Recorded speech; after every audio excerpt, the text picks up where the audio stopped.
یہ قرآن اترنا شروع ہوا، جا کے فرمایا زملونی زملونی دسترونی دسترونی، جلدی جلدی اوڑھنی ڈال دو، پتہ نہیں مجھے کیا ہو رہا ہے۔ عجیب واقعہ، جا کے ورقہ بن نوفل کو سنا دیا۔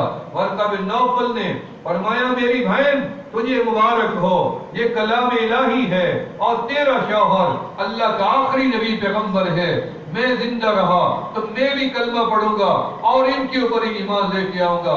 اسی لیے فرمایا سب سے پہلی نبوت کی تصدیق کا اعزاز ورقہ بن نوفل کو حاصل ہوا۔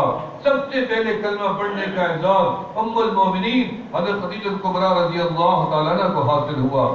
پھر آپ نے تعلیم اپنی بیوی کو دی اور مدرسہ گھر میں کھول دیا۔ پھر اسی مدرسے سے تعلیم کا آغاز ہونے لگا۔ ابو بکر عمر عثمان علی نے اسی مدرسے سے تعلیم پائی۔ پھر دار ارقم میں مدرسہ منتقل ہوا، وہاں پہ انصار نے بھی تعلیم لی اور مہاجرین نے بھی تعلیم لی۔ پھر وہاں سے یہ مدرسہ منتقل ہوتے ہوتے مدینہ منورہ میں پہنچا۔ مسجد نبوی میں ایک اصحاب صفہ چبوترا آج بھی موجود ہے، اس بات کی گواہی دیتا ہے کہ میرے اوپر رحمت للعالمین بیٹھ کے قرآن کی تعلیم دیتے تھے، اپنی فرمودات اپنی امت کو اصحاب کو سمجھاتے تھے، مسائل سکھاتے تھے، جہاد کی تعلیم دیتے تھے، تزکیہ نفس کی تعلیم دیتے تھے۔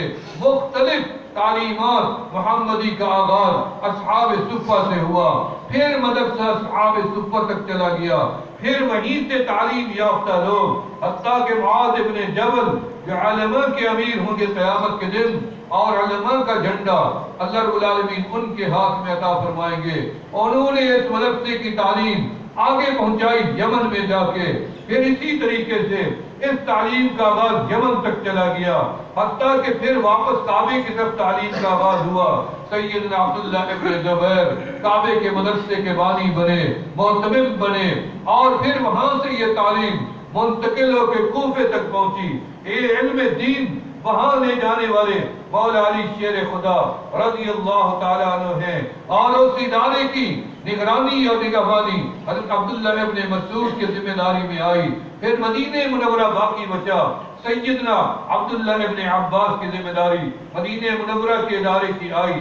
پھر یہ تعلیم دنیا میں پھیلتی گئی، حق واضح ہوتا گیا، اللہ کی وحدانیت اسی تعلیم کے ساتھ ملی۔ نبی علیہ السلام کی نبوت اور رسالت کا اسی علم کی روشنی میں ہمیں پتہ چلا، پاک اور پلیت کا پتہ اسی سے چلا، باپ اور بیٹے کے حقوق کا پتہ اسی تعلیم سے پتہ چلا، خاوند بیوی کے معاملات اسی تعلیم سے ملے ہیں، ہمسائے کے حقوق اسی تعلیم سے ملے ہیں، آداب زندگی اسی تعلیم سے ملے ہیں، اخلاق محمدی اسی تعلیم سے ملے ہیں، تمام انسان کو شعور اسی تعلیم سے ملا۔ حتیٰ کہ دنیا کے اندر تعلیم جب عام ہونے لگی، پتہ چلا ایک تعلیم کا حصہ بغداد میں ہے، دوسری تعلیم کا حصہ ازہر یونیورسٹی مصر کے اندر ہے، کچھ قم کے اندر ہے، کچھ بغداد میں ہے، کچھ شام کے اندر ہے، حلب کے اندر ہے، کچھ لکھنؤ کے اندر ہے۔